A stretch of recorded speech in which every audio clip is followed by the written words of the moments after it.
Everybody, it's Christy Birchfield. We're in Joshua chapter 5. Now, I recommend that you read the whole chapter, but we're really just going to focus on verse 1. We're going to take a couple of days and get through this chapter. There's some incredible key points, but if we don't focus on verse 1, we're going to miss what's in the rest of the chapter. So, chapter 5, verse 1 of Joshua says, "Now, when the Amorite kings west of the Jordan and all the Canaanite kings along the coast heard how the Lord had dried up the Jordan before the Israelites until they had crossed over, their hearts melted in fear, and they no longer had the courage to face the Israelites." That really sets the stage for why the rest of this chapter is so incredible. So I want us to make sure we understand. The people of Israel they were coming into Israel from the east. So what would be in present day Jordan? They had traveled over to that side. They were in present day Jordan. They were going to move across the Jordan River into what is now the land of Israel today. But it was already occupied by these Amorites and Canaanites and all these other enemies of the people. Well, while they were still on the east side of the Jordan, there was a relative amount of protection, right? These kings couldn't easily just come attack because the Jordan River was there and it's in flood stage, it's huge.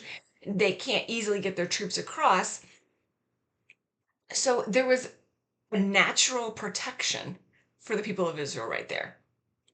Now that they've crossed over, miraculous act of God that allowed them to cross over the Jordan River just like they had crossed the Red Sea. When they crossed over, now that natural barrier and guard is gone. So it would have been much easier for the people to have been attacked. The other armies, they would just had to march over and there they are. There's no, like I said, natural barrier or safety. But God worked it out where the fact that they crossed and how they crossed and the miraculous nature of their crossing freaked out the other people so bad that they were like, no, no, I don't have, no, I'm terrified. We can't possibly, there's no way. And so they didn't go ahead and attack. They didn't press the advantage that they would have had from a military standpoint. It's an incredible idea and one that we need to keep in mind as we look at, like I said, what's in the rest of this chapter. But realize, and the thought for today, God sets up every piece of our journey. It may not make sense to us. We may logically look at something and go, we really shouldn't do it in that order. We should do things in that. That's not how God always works. We saw before in the last couple of days the importance of following God's lead wherever he goes. And here we see God working behind the scenes in a way that the people of Israel really didn't even understand or know was going on. And yet it makes such a huge difference in the way they are able to move and work and obey God in the coming verses.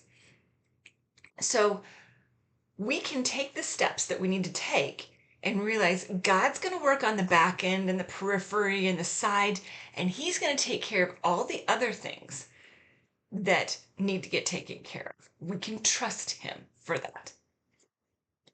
So make sure you subscribe so we can follow in on what's coming up next in the chapter 5. And if you've missed any of those previous ones, you can always check that out. There's a link in the description that'll take you to the playlist. Thanks so much. We'll see you tomorrow.